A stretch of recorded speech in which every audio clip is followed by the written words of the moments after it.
Hey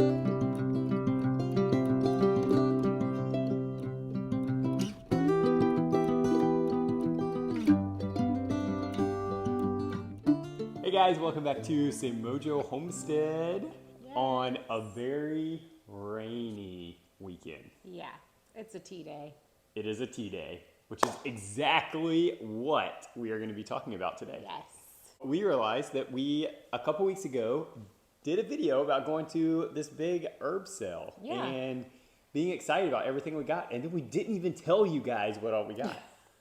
So we figured, what better time to talk about tea and the herbs that we got and everything else. Yeah. So that's what we're going to do today. Yes, I'm excited. The tea garden is something that I've been very excited about for a couple years now. We've had it for a couple years. Yeah. Right? My love for tea has grown, and so our garden needed to grow. I mean, when your love grows, your garden grows, right? It's true. It's true. So we wanted to share with you some of the reasons why we drink tea and how we feel like it supports our lifestyle and our health. Let's just jump right in. Yeah, let's do it. Okay. So first of all, what we added this year was anise, hyssop. Mm-hmm. We got that, really excited about that. Basil, which that was like all the rage in our little friend group last year, and we never tried it. We also got lemon balm. Yep. And we got more lemongrass because our lemongrass was killed during the freeze. Earlier this year, Jeremy got more lavender. Yeah, and everything else we got was more culinary type herbs. Yeah. Marjoram, dill, tarragon. But we're talking about the tea today. Yes. Our first herb we might want to highlight is yarrow. Yeah. So yarrow will aid in reducing the symptoms of anxiety and depression. It's also really cool because it reduces inflammation in the brain and the spine. So it helps promote a healthy spine and healthy brain, which is just a really neat property, I think. And it's a digestive aid. So if you have a stomach ache or any of the kiddos have a stomach ache or any of that, you can give them some yarrow tea. Yeah, the back one is big in our family because we've mentioned it in some other videos, but Selah, our oldest, does have some scoliosis. Yeah. And so just having anything that's going to help with any inflammation, anything with that is a huge plus for our family. Yeah. The other thing we love about yarrow, you want to share? Because you've used it much more for this than I have. Not all of these are just beneficial in teas. Several of these are topical also, and this is one of those. Yarrow is a coagulant, which means it will clot your blood quickly. So if you've got a cut, if you're bleeding, we have used it several times when it's just a cut in one of those places that you just bleed a lot, and it does. Within usually about 30 seconds, definitely slows it down in that time, and will start to basically stop all bleeding. The way you do that is you pick some, chew it up real quick, and then stick it on the wound. I usually immediately go ahead and put a Band-Aid on it just to hold it in place. Yeah. So the next one that we want to talk about is anise hyssop. It's the one that we added, and we have a type of hyssop already, but the anise hyssop has a lot of that anise flavor, which I personally really like. The medicinal qualities of it are it helps with a cough, really of any kind. It also is good if you're running a fever, to help bring that fever down a little bit, and diarrhea. So if you got an upset stomach, it's a good one to drink. Yeah. Also good for wounds. So just like the yarrow, I think it's more like antiseptic and stuff like that. So it's good to use for wound treatments. Yeah, we have not experimented with that one, but definitely going to try. With all these, we're just speaking from experience.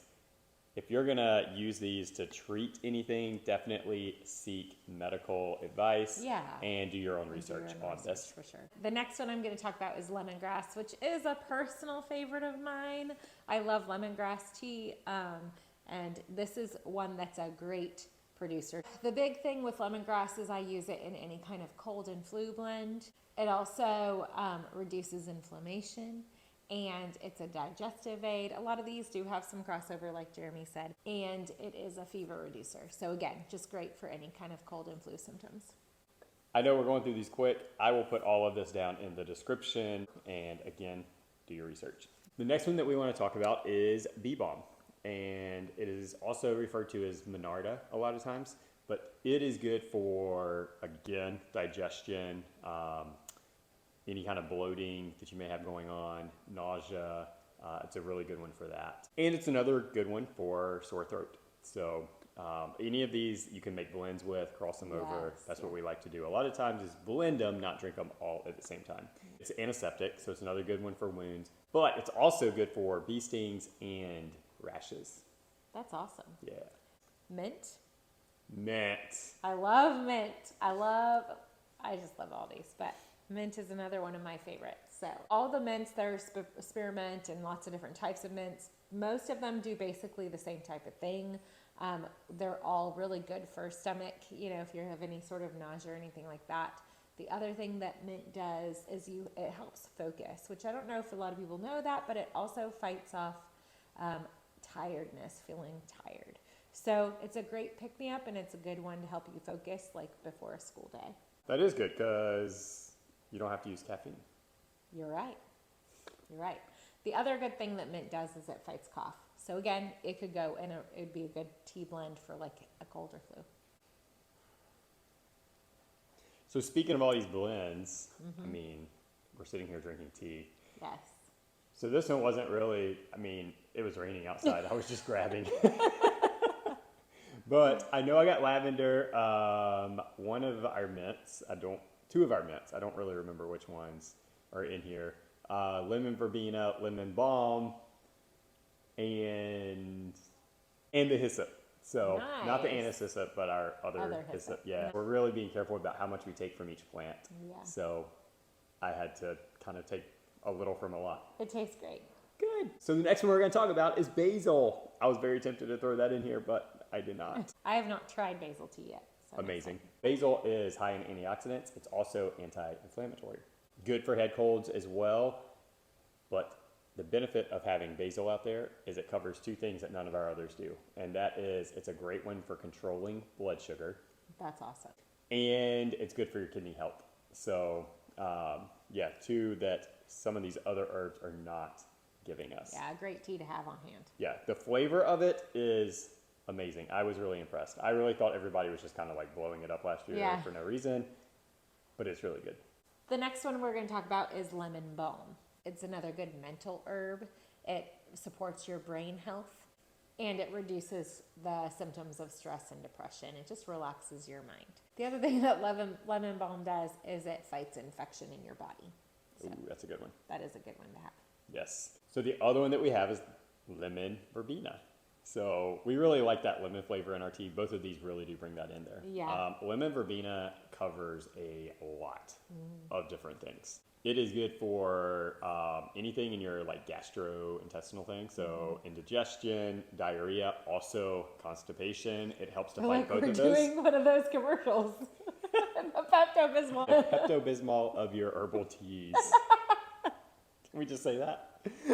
It also helps with fever, joint pain, insomnia. So it helps you to go to sleep. So that one mixed with lavender would be really good. And then you throw in some passion flower, which we're not talking about in this video, but that's another one that's good for inducing sleep.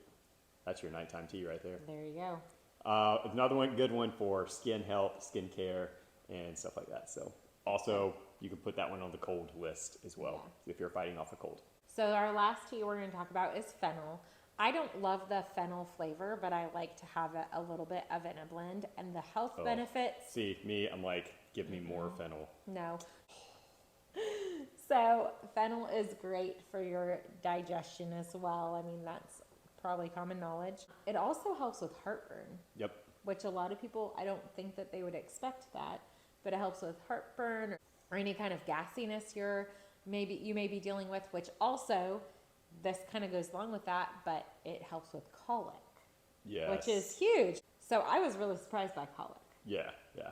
That's so you very combine like fennel and lemon verbena together, and that would be a really good one if you're having any kind of like stomach issues or heartburn, if you have trouble with that at night or something like that. And the flavor of the lemon verbena with the fennel, I think, would be really good. Yeah, I think it would be. If you had a little bit of fennel. A lot of fennel, little verbena. Each his own. So the last thing that we wanted to touch on is just some very basics on how to make herbal teas. I think that's one thing that people often kind of overlook when they make videos like this. And some of it's basic knowledge, but some of it, I think there's some tips to make it even better. So the first thing I like to do, especially if you're doing a tea, we didn't talk about this, but like pine needle or rosemary, something kind of hard, crushing it really helps bring out a lot of that flavor. Crushing it is good to get those oils exposed so it goes into your tea. For some of these like that we're using today that are just more of like the softer leaves, definitely I prefer to kind of just rough chop that. Yeah.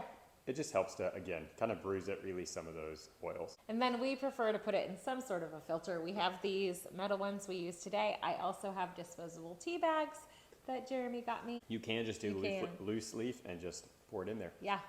Water temperature is a big one. If you really want to watch it, you do want it to be just below boiling. You don't want to put boiling water in there because it can damage some of those properties. But yeah, definitely heat your water. And then steeping.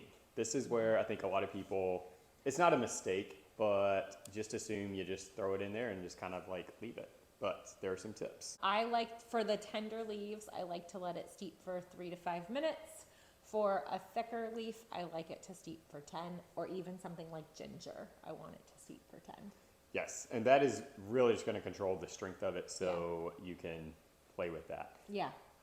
Also, with these medicinal type teas, it's best to cover it. Yes. Because it locks in and ensures that you're getting all of those oils, which carry all of those beneficial properties. It keeps it in the cup. You're not losing it to some of that evaporation that's coming out through the water.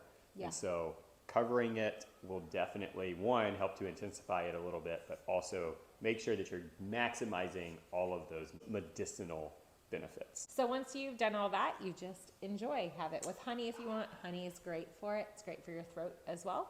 So we have done another video that we talk about some of our favorite tea blends, which I will link right now if you want to go check that out. And in that one, we talk more about like the blending and the different things that we put together for just flavor profiles, but also for some of those medicinal things and really targeting certain things. So be sure to check that out.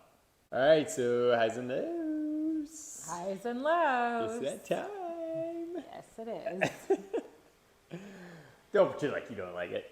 So yeah, I'll go first. My high is we had / I surprised the family with the Easter bunny. Yay! Like a legit Easter bunny who will be living here for the rest of his days. Yes. This is a special one because we got it from Jesse over at Willowbrook. And the reason it's special is not because it came from Jesse, although that makes it special. That does make it special. This is the offspring of a bunny that we lost. Yeah. Yeah, it's the grandson of ours. Yeah. So that's kind of cool. And it is also a mix, which I'm excited about. It is an American chinchilla mixed with ours, which is a California white. So really pretty gray bunny. And the eyes are beautiful. The eyes are beautiful. They are. I love them. The rabbit's eyes are beautiful too. So my low would be, I don't know, I want to say the rain, but I am so thankful for the rain. Yeah. But it has made for another weekend that we can't do anything. And I was planning on getting the garden planted because, that was my other high. We got our soil sample back. Yeah. And it's really good. I'll do a midweek video talking about that and just sort of how to read those. But so I think the low is that it's raining, which keeps us from being able to get stuff in the ground. Yeah. Also pushes off the greenhouse that much more. Yeah. What about you? So my high is probably that it's kind of a mixed low and high. So I've been having a hard time with frost on the milk stand. Oh, yeah. But I was able to master the hobbles. I'd never used them before. We just had them just in case of emergency. I was able to figure out how to get them on her and keep them on her because she was kicking her legs Yeah, this is pretty much an emergency. Yes. Cass was threatening to dry her off, and she is by far, has the best milk. Yeah, I was going to dry her off and sell her. I was like, no, you're not. That's my goat. But anyway, but also, today was our third day hobbling her, and she didn't kick once. So she's learning. She's figuring it out. She's a first freshener. She's a first freshener, and she's a good mom. Like, Yeah, and that's what I was gonna say. And she's milking hers, so she don't want you taking her milk. Right, I was stealing from her babies. My low is probably also the rain, only because I still don't have any progress on the greenhouse. Yeah, it's gonna get done though. It will. It will. It can't rain every single weekend this year, right? It's starting to feel that way. Rain is a blessing. We'll take it. Yes, and we have some very beautiful grapevines because of the rain. Yes, we do. So, I'm excited about that. Yeah. My high was hanging out of khaki and riding my bike, and my low was after walking out in the rain. Oh, yeah, it's a cold rain, isn't it? Yeah. Pretty cute. All right, if you guys like this, be sure to give it a thumbs up. As always, if you have not subscribed, we would love for you to join our YouTube family. Hit that subscribe button and comment. If you are into herbal teas, we'd love to hear what your favorite combination is. Yeah. For sure. So. Or if you have any questions about starting a tea garden. Yes. So, thank you guys for joining us on this wet, rainy day. Hope you guys have a great Easter and a great week. Happy Easter to you, and be blessed.